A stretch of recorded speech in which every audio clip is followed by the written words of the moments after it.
So one reason he was pushing towards India was he wanted to find a yogi and learn how to become immortal. And they told Alexander that we found the man, but he's not willing to come. But once he did one intelligent thing, that's the reason why we removed his third name.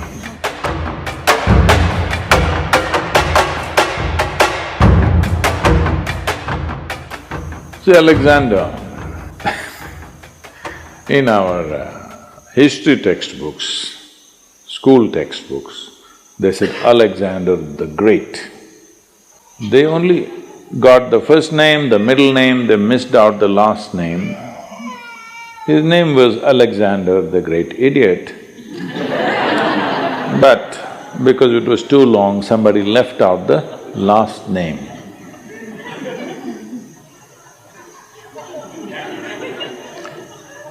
Well, the moment you make such a man, a great man in this world, then in many ways you have just destroyed the future of humanity. Because from the age of 16, I think he died around 32 or 33, all he did was kill, kill and kill, without purpose. Going to new places and killing, going to new places and killing, saying, I have conquered this, I have conquered that. And he had gathered a band of young people from his native place who traveled with him to fight with him. Periodically, he executed one of them, just accusing them of something. You know, always somebody would be betraying a tyrant like that, and the tyrant is always fearful that somebody may plot against him. So, something they will discover and say, he did it, and the public execution of him will happen.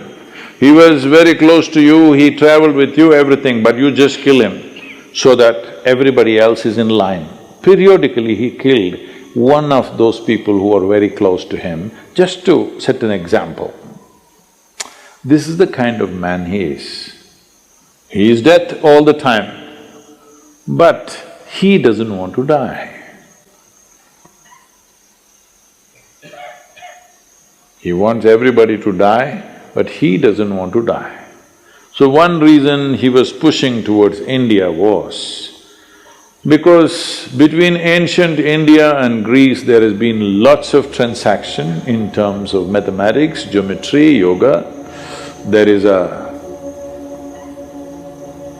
a linga in Delphi which is considered as the navel of the earth because it was consecrated as Manipura Chakra. The Manipuraka is so powerfully established there, now it's been removed from its original place and it is sitting in the museum, but still bit cracked, but it's still little, badly skewed, I would say, but still so powerful after, I don't know, maybe 5,000, 5,200 years or so. So this transaction was continuous for many years historically. So obviously they heard of yogis and mystics of India. So he had heard there are yogis who are immortal. So one reason he was pushing towards India was he wanted to find a yogi and learn how to become immortal.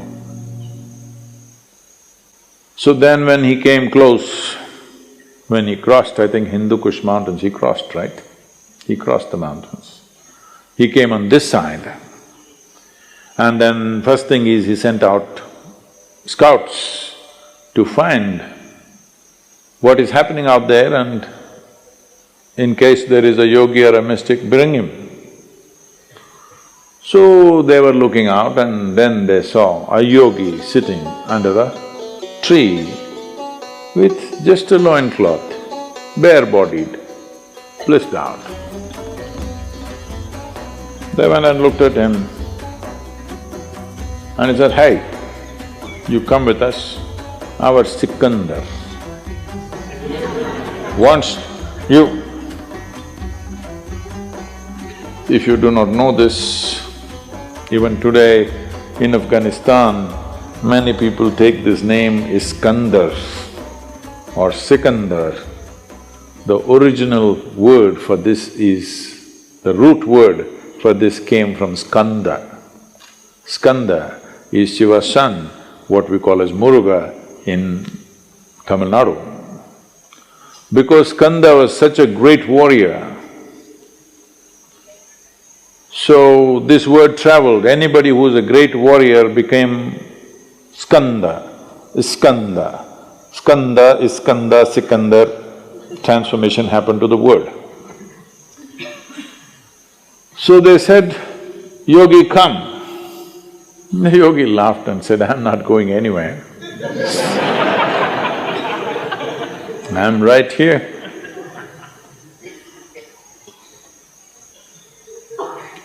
Then they pulled out their swords. These are violent men. They don't think twice about taking off heads. It's not even something that, of any consequence to them. They can take away hundreds of heads in a day without any qualms about it. So, very violent men, they pulled out their swords and said, "Either you come or we'll take off your head." The yogi said, "See, I am sitting here like this because everything that I have to do has been done.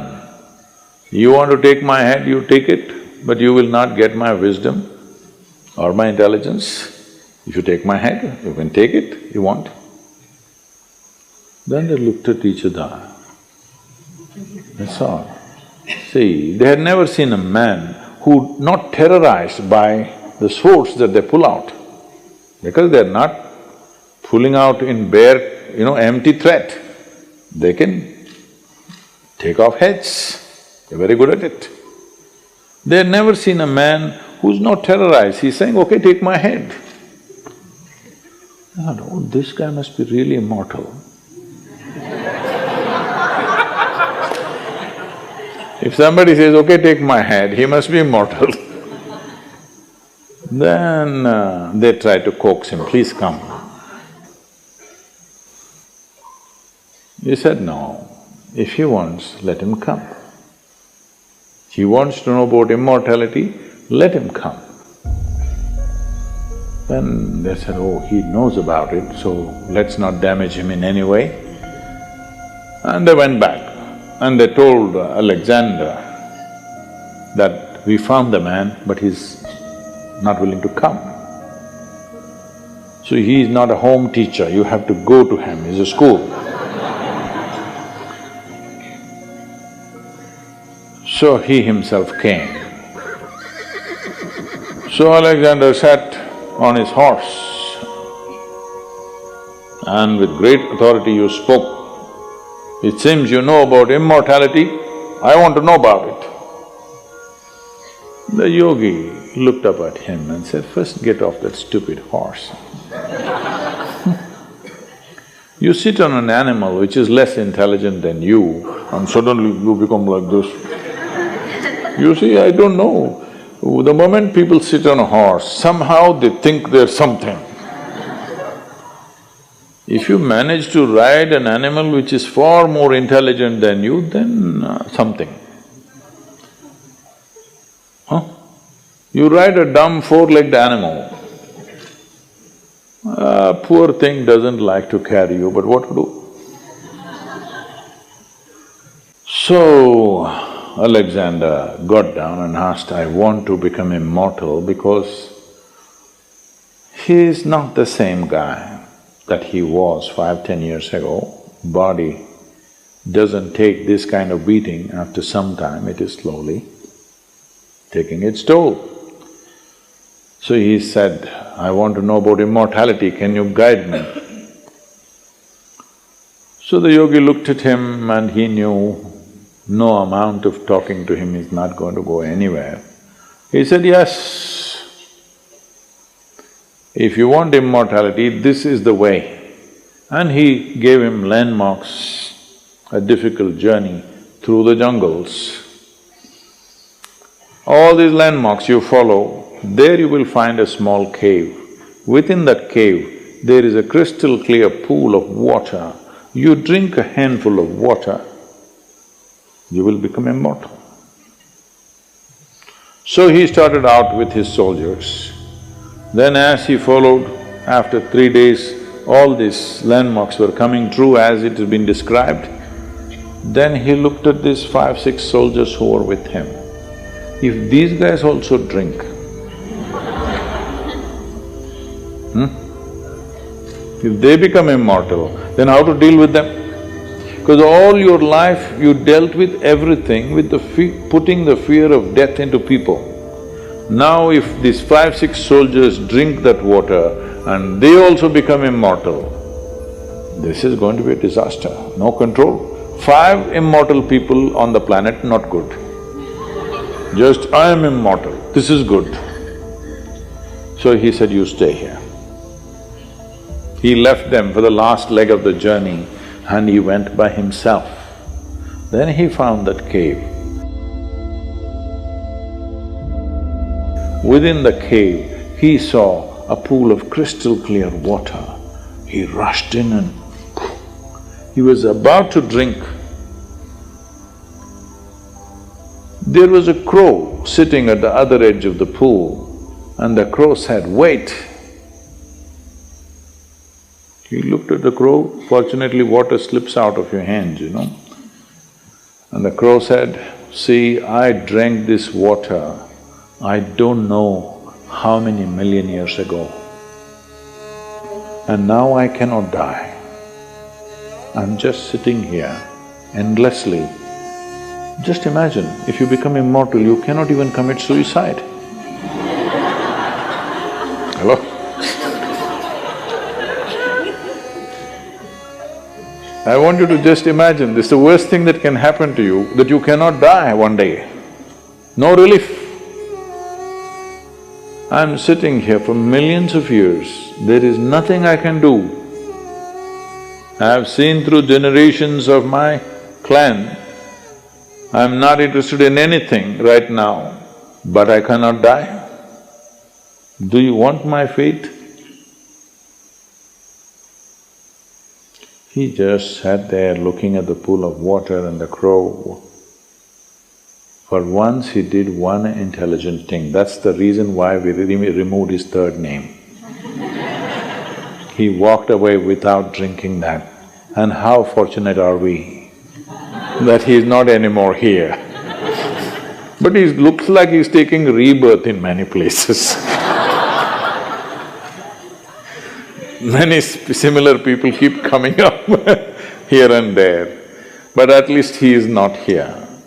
We must learn, understand and live knowing that